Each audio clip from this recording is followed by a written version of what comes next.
बिस्मिल्लाहिर्रहमानिर्रहीम बिस्मिल्लाहिर्रहमानिर्रहीम। हमने पिछली एपिसोड के अंदर ये समझने और सीखने की कोशिश की थी कि हम बायोफ्लॉक के जो हमारे सीमेंटेड टैंक्स होते हैं, उनको हम कैसे सैनिटाइज़ करते हैं, किस किस्म के केमिकल्स उसमें इस्तेमाल होते हैं और क्या प्रोसेस होता है।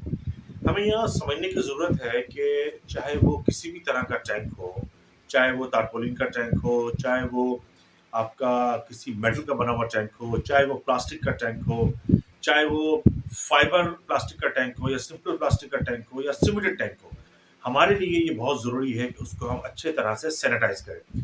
अच्छा, सैनिटाइज़ करने का मकसद क्या है? सैनिटाइज़ करने का मकसद जो है वो ये है कि हम उसमें से वो तमाम चीज़ों को निकाल दें कि जो हमारे बायोफ्लॉक के सिस्टम को ख़राब कर दें। उसमें बैक्टीरिया भी हो सकते हैं, उसमें केमिकल्स भी हो सकते हैं। यहाँ जो हम सबसे इम्पोर्टेंट चीज़ है वो ये है कि अगर हम सैनिटाइज़ करने के लिए हम किसी भी तरह का कोई साबुन इस्तेमाल करते हैं, सोप, कोई डिटर्जेंट इस्तेमाल करते हैं, कोई तेज़ाब इस्तेमाल करते हैं, वो चीज़ें हमारे सिस्टम को तहस-नहस कर देंगी। बहुत मुमकिन है कि वो टैंक्स के जो दरो-दीवार हैं, उनको ख़राब कर दें। बहुत मुमकिन है कि उसमें कई ऐसे केमिकल्स होते हैं, जो वहाँ मौजूद रह जाएँ और वो आपके सिस्टम को बेकार कर दें और बहुत मुमकिन है कि आपकी मछली तक डेड हो जाए। इसके लिए हमें जो केमिकल इस्तेमाल करना होता है, जो हमने आपको दिखाया, जिसको हम पिंकी भी कहते हैं, पोटेशियम परमैंगनेट भी कहते हैं, उसका हमने प्रोसेस आपको पिछले एपिसोड में दिखाया था। चूँकि हमारी जो वीडियो है वो 10 से 15 मिनट की होती है, इसलिए हमें तमाम चीज़ों को बहुत तेज़ी से लेके चलना होता है। इसमें जो अगला प्रोसेस शुरू करने से पहले हमें कुछ बुनियादी चीज़ों को समझना बहुत ज़रूरी है। देखिए, बायोफ्लॉक सिस्टम के अंदर जिसको हम बिल्कुल समझते हैं कि वो उसकी जान है बायोफ्लॉक सिस्टम की, तो वो हमारा बैक्टीरिया है। उस बैक्टीरिया को हम हासिल करते हैं प्रोबायोटिक्स से। अच्छा, प्रोबायोटिक्स किस किस्म का होना चाहिए? प्रोबायोटिक इस किस्म का होना चाहिए कि जिसमें बहुत ज़्यादा बड़ी मिकदार में लैक्टोबैसिलस मौजूद हो और वो हैरिश कंडीशन में हो और हम उसको बहुत देर तक उसको संभाल के रख सकें। अगर वो पाउडर फॉर्म में है तो बहुत अच्छा है, लिक्विड फॉर्म में वो 15-20 दिन से ज़्यादा जो है हम उसको लेके चल नहीं सकते कि वो ख़राब हो जाता है। इसमें हम थोड़ी-सी मैं आपको जो एक बुकलेट लिखी है, उसमें जो मैं तहरीर करता हूँ वो मैं आपको हर्फ ब हर्फ सुनाने की और बताने की कोशिश करता हूँ। बायोफ्लॉक सिस्टम पर काम करने से पहले बुनियादी मालूमात। नंबर 1 जो है वो प्रोबायोटिक है।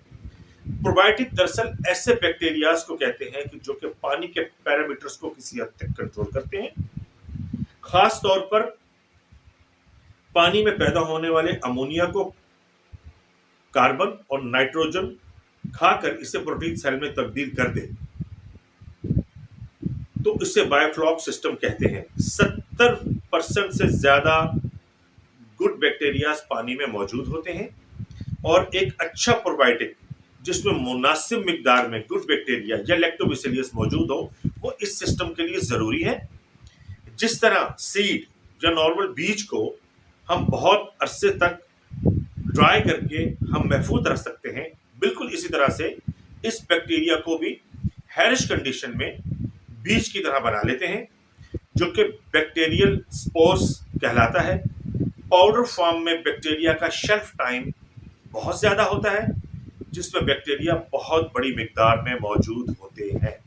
आज का मौजूद जो कि हमारा प्रोबायोटिक था, पिछले को मैंने इससे कनेक्टेड करते हुए आपको बताया कि जब हम बायोफ्लॉक सिस्टम को बनाने की तरफ जाते हैं, उस सिस्टम को हम प्रॉपर वे में इंस्टॉल करने की तरफ जाते हैं, तो टैंक को सैनिटाइज करने के बाद उसमें पानी डालने का जो प्रोसेस होता है, और वो प्रोसेस भी हम अगली वीडियो में इंशाल्लाह थोड़ा डिस्कस करेंगे, लेकिन उससे पहले हम उन चीज़ों का इंट्रोडक्शन चाहते हैं कि जो इसमें इस्तेमाल होगी, जैसे कि प्रोबायोटिक। इसके बाद जो दूसरी चीज़ है जिसको हम बाद में डिस्कस करेंगे, उसमें है मोलासिस, राब या शीरा, जो कि हमें मीठे से हासिल होता है। उसके बाद नमक है, जिसको हम NaCl सोडियम क्लोराइड भी कहते हैं, जो कि समुद्री नमक हम इसमें इस्तेमाल करेंगे। और आखिरी चीज़ है वो है चूना, यानी कि डोलोमाइट, यानी कि CaCO3। इसकी भी मैं एक एक तारीफ आपको बयान कर देता हूँ।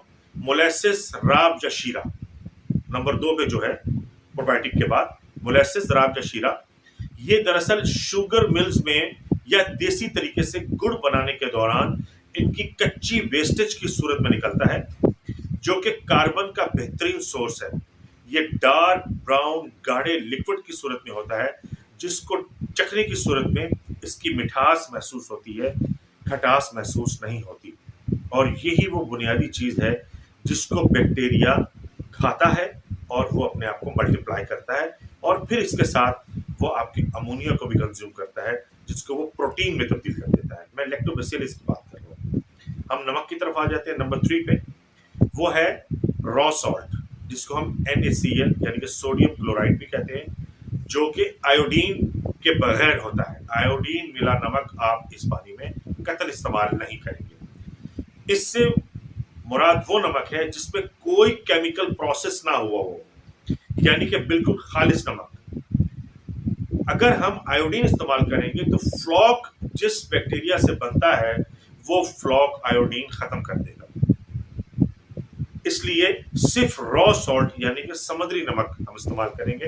हम पहाड़ी या कानकुनी में से जो नमक इस्तेमाल कान में से जो नमक निकलता है वो हम इस्तेमाल नहीं करेंगे। यानी कि हमारे लिए ये समझने की जरूरत है कि इस पानी को बनाने के लिए बेसिकली ये जो 4 चीजें इस्तेमाल की जाती हैं, जिसमें प्रोबायोटिक, जिसमें मोलासिस, जिसमें नमक, और आखिरी चीज जो है वो डोलोमाइट है। कहने का मकसद ये है कि जब तक हम स्टेप बाय स्टेप चीजों को नहीं समझेंगे, वो चीज जो हमने इसमें इस्तेमाल करनी है वो किस क्वालिटी की और कहाँ से अवेलेबल होगी और उसकी खासियत क्या है और उसको पहचानने के लिए क्या क्या चीजें जरूरी हैं, क्या क्या उसकी निशानियां हैं, ये बहुत बुनियादी चीज है।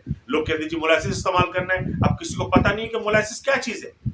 अब कोई क्या जी वो राब होता है, कोई उसको शीरे का नाम देता है। इस तरीके से नमक लोग इस्तेमाल कर लेते हैं। नॉर्मली जो आयोडीन मिला नमक होता है वो हमें इस्तेमाल नहीं करना चाहिए। हमें समुद्री नमक इस्तेमाल करना है जिसमें कोई केमिकल प्रोसेस ना हो। डोलोमाइट लोग नॉर्मल चूने को इस्तेमाल करते हैं, या जो पान खाने में जो चूना इस्तेमाल होता है लोग उसको इस्तेमाल करने लग जाते हैं। लेकिन हमें CaCO3 चाहिए होता है जो मार्केट में आसानी से अवेलेबल होता है। तो हमें वो चीजें इस्तेमाल करनी है जो ऑर्गेनिकली हो, जिसपे कोई केमिकल प्रोसेस ना हुआ हो और जिसपे कोई केमिकल इंसान ने ऊपर से ना डाला हो। वही पानी के पैरामीटर्स को बेस्ट और बेहतर कर सकते हैं। तो आज का हमारा जो मौजू था वो था जो पानी बनाने के लिए जो बेसिक चीजें इस्तेमाल होती हैं बायोफ्लॉक के अंदर, वो हमने आप उसके सामने डिस्कस की हैं, उसकी कुछ निशानियां बताई हैं। प्रोबायोटिक जो है वो आप लिक्विड में भी उसको ले सकते हैं, लेकिन जो कि आपको बार बार उसको इस्तेमाल करना होता है। इसलिए अगर वो पाउडर फॉर्म में आपको मिल जाए, एक अच्छा प्रोबायोटिक ऑनलाइन भी मिल सकता है, यहाँ आपको पाकिस्तान में भी अवेलेबल है अच्छे प्रोबायोटिक्स। मैं आपको इंशाल्लाह ताला उनके नाम भी बताऊंगा।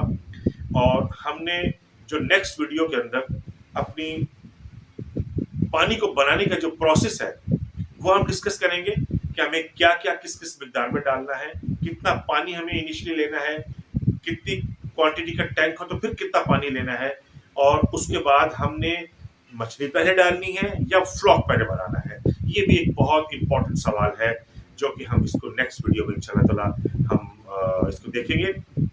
अभी आप को कुछ हम वीडियोस दिखाएंगे जिसके अंदर हम पानी बनाने के बाद उसमें कुछ मछली वगैरह भी डाल रहे हैं, वो कुछ हम क्लिप्स आपको दिखाएंगे और कुछ हम टैंक्स की वीडियोस आपको दिखाएंगे कि वो क्या होती हैं।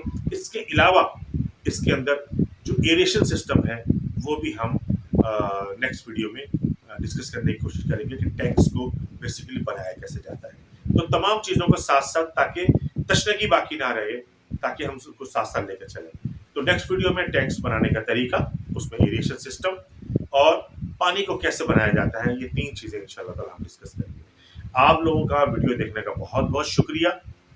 छोटी वीडियो बनाने का मकसद यही है कि अच्छे तरीके से हर चीज़ समझ में आ जाए, जहन में बैठ जाए, और कोई भी शख्स जो कि इस काम को शुरू करना चाहता है उसके लिए कोई राज ना रहे।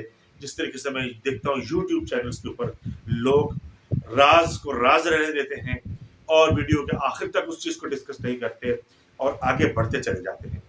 इसमें लास्ट वीडियो में एक चीज़ हमने आपको बताई थी कि पीएच को कंट्रोल करने के लिए सिम्युलेटेड टैंक्स के अंदर जो हम एक प्रोसेस करते हैं वो मैंने आपसे कहा था कि नेक्स्ट वीडियो में मैं आपको बताऊंगा, जिसको लोग अक्सर राज कहते हैं। वो बहुत आसान है। आप पानी के टैंक्स को ऊपर लेवल तक भर दें। भरने के बाद उसमें 1 से 1.5% उस पानी के हिसाब से 1 से 1.5% उसमें गोबर डाल दें और उसको छोड़ दीजिए टिल उस वक्त तक जब तक कि उसमें मच्छर का लार्वा ना पैदा हो जाए। जब आप देखें कि मच्छर का लार्वा पैदा हो गया है और उसमें वो सर्वाइव कर रहा है, तो आप उस पूरे पानी को निकाल दीजिए और फिर फ्रेश वाटर से उसको धोने के बाद अच्छी तरह से आप उसको फिर पोटेशियम परमैंगनेट से धोएंगे, जो मैंने आपको लास्ट वीडियो में दिखाया था। तो वो जो राज जो पिछली वीडियो में था कि पीएच को कैसे कंट्रोल किया जाता है, उसका सिमेंटेड टैंक के अंदर स्पेशली खास तौर पर उसी की बात कर रहे हैं कि उसमें गोबर का इस्तेमाल करेंगे आप पानी की निस्बत से 1 या 2%, यानी कि अगर 100% पानी है तो 1 से 2% उसमें गोबर डाल देंगे, चाहे वो किसी भी तरह का गोबर हो आप उस पर डाल सकते हैं। और जब उस पानी के अंदर मच्छर का लार्वा पैदा हो जाए तो आप समझिए कि अब इसके दरो दीवार इसका जो सीमेंट है वो आपके पानी के पीएच को डिस्टर्ब नहीं करेगा। तो ये एक वो टोटका था जो हमने अपनाया और फिर हमारे पीएच कभी भी डिस्टर्ब नहीं हुआ। तो इस रास्ते मैंने पर्दा उठा दिया है। राज नहीं रहा कि पीएच को कैसे मेंटेन किया जाता है। तो नेक्स्ट वीडियो में जिन चीज़ों को मैंने आपको बताया है उसको इंशाल्लाह ताला डिस्कस करेंगे। आप लोगों का वीडियो देखने का, सुनने का, समझने का, सीखने का बहुत बहुत शुक्रिया। लोगों के साथ इस वीडियो को शेयर कीजिए, क्योंकि हर वीडियो एक नई चीज़ के साथ आपके सामने आएगी और वीडियोस को जब आप तवातुर के साथ मुसलसल पूरा देखेंगे तो आपको पूरी डिस्कशन समझ में आएगी इंशाल्लाह ताला। अब उसमें जो हमने मज़ीद जो कुछ वीडियोस डाली हैं प्लीज़ उसको आप देखिए। Thank you. अस्सलाम वालेकुम। जितने भी लोग सुनने वाले हैं और देखने वाले हैं उन तमाम को अपने चैनल पे हम लोग खुशामदीद कहते हैं। आज की वीडियो बनाने का मकसद जो है वो ये बताना मकसूद है कि हमारे जो टैंक्स पे जो काम हो रहा था उसका काम जो है वो ऑलमोस्ट जो है वो कंप्लीट हो चुका है और काम मुकम्मल होने के बाद हमने पानी डाल के जो एक नेक्स्ट कल्चर हमने स्टार्ट करना है उसको हमने स्टार्ट कर लिया है और इसमें जो मतलूबा चीज़ें हमें डालनी थी, जिनमें चूना है और नमक वगैरह था, उसकी मुनासिब मिक़दार हमने डाल के इसको हमने स्टार्ट ले लिया है। ये हमारे 8 टैंक हैं और आठों के आठों टैंक जो है वो हम ऑपरेशनल करना चाह रहे थे, लेकिन एक टैंक जो है हमने उसको एज ए हॉस्पिटल टैंक जो है वो हमने रखा है और बाकी जो तमाम टैंक्स हैं उसके अंदर हमने एरिएशन स्टार्ट कर दी हुई है। और ये एरिएशन जो है वो हमने एक रिंग ब्लोअर के ज़रिए इसको हमने लिया है और एरो ट्यूब्स भी इंस्टॉल कर दी गई हैं यहाँ पर और प्रॉपर वे में हमने इस सिस्टम को स्टार्ट कर दिया है और इंशाल्लाह ताला बहुत जल्द हम इसमें डिफरेंट टाइप की जो स्पीशीज़ हैं वो इसमें हम डालेंगे ताकि मुख्तलिफ एक्सपेरिमेंट्स मज़ीद इस पर किया जा सके। इसके अलावा प्रोबायोटिक जो है वो हम किसी हद तक होममेड इस्तेमाल करेंगे। हम चाहते हैं कि लोग अपना प्रोबायोटिक इस्तेमाल करें, अपनी ही चीज़ें इस्तेमाल करें और तमाम चीज़ें यहाँ पाकिस्तान में किसी हद तक अवेलेबल हैं और अगर कुछ नहीं है तो ऑनलाइन आसानी से मंगवाई जा सकती हैं। ये हमारे लेफ़्ट साइड के टैंक हैं जो इस वक्त सब स्टार्ट हो चुके हैं और इस पर बाकायदा हमने काम शुरू कर दिया है इंशाअल्लाह ताला।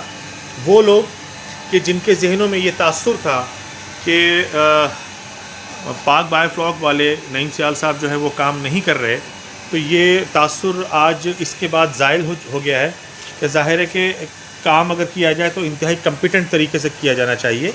आप ये देख रहे होंगे कि ये हमारा एक हॉस्पिटल टैंक है जिसके अंदर ये एरो ट्यूब्स वगैरह हमने लगाई हुई हैं और इंशाअल्लाह ताला अगर कभी हमें ज़रूरत रही कि हमें